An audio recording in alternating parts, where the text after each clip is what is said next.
ಹೋಗಿದ ಮೇಲೊಂದು ಚುಕ್ಕೆ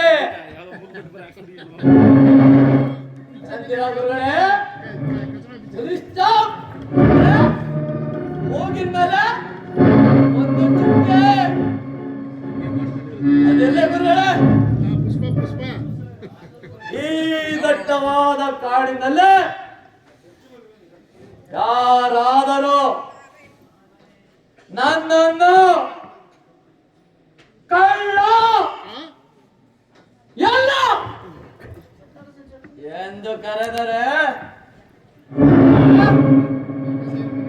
ಅವರ ಬುಡನ್ನು ಏರಿಸಿ ಬಿಡುವನ. ಆಗಿರಲಿ ನನ್ನ ಹೆಂಡತಿಯನ್ನು ಎಲ್ಲಿ ಎಲ್ಲಿ ಅಂದರೆ ಅವರ ಬುಡೆಯನ್ನು ಸೇರಿಸಿ ಬಿಡುವನು. ನನ್ನ ಹೆಂಡತಿಯನ್ನು ಎಲ್ಲಮ್ಮ ಎಂದು ಕರೆಯಲೇಬೇಕು.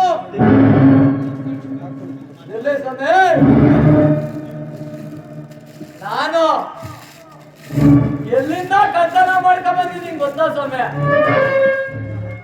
ಬೆಂಗಳೂರು ಒಂದ್ ರೋಡ್ ಬಿಟ್ಟಿಲ್ಲ, ಎಲ್ಲ ಹೊಡೆಯೋದು ಬಡಿಯೋದು ಎತ್ಕೊಂಡ್ ಬರೋದು, ನಾವು ಮನೆಗೆ ಹೋಗೋದು ಬರ್ತಾರಲ್ಲ ತಿರುಪತಿ ಲಡ್ಡು ತಿನ್ನೋದು ಬರ್ತಾರೋದು ಅಷ್ಟೇ ನನ್ ಕೆಲ್ಸ. ಮೊನ್ನೆ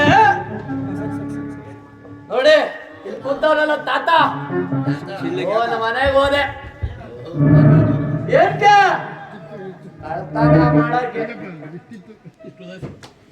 ಸುಮಾರು 2 ಗಂಟೆ ರಾತ್ರಿ 2 ಅಫ್ಟಿಯರ್ ಮನೆ, 2 ಅಫ್ಟಿಯರು ಹತ್ತದೇ ಮ್ಯಾಕೆ ಮನೆ ಮ್ಯಾಕೆ ಹೋಯ್ತೀನಿ. ಮಕ್ಕಳು ಕೋಪನ್ನು ಅಣ್ಣವರು ಇಲ್ಲಿಲ್ಲ ದೇವಲೋಕದಲ್ಲವ್ರೆ. ನಾನು ನೋಡ್ದೆ ಯಾವ್ದೋ ಒಂದು ಮೋಟ್ ಬೀರಿತ್ತು, ಅದಕ್ಕೆ ಕೀ ಇಲ್ಲ ಏನಿಲ್ಲ, ಈಗ ತಿರುವುದೆ. ತಿರುಗಿದ ತಕ್ಷಣ ಸಿಕ್ತು ಸ್ವಾಮಿ. ಏನಂತೀರಾ? ರಾಜ ವಿಸ್ಕಿ ಬಾಟ್ಲು. ಇನ್ನೇನ್ ಮಾಡೋದು ಈ ಬಡ್ಡಿ ಮಗ ಅನ್ಕೊಂಡು ಅದನ್ನೇ ತಗೊಂಡು ಅಲ್ಲೇ ಒಂಚೂರು ಕುಡ್ಕೊಂಡು ಮುಂದಕ್ಕೆ ಇಳಿಬೇಕು ಮಾರ. ಇನ್ನು ಹಿಂದಿನ ಅದು ಬಿಟ್ಟಿದ್ದೀನಿ.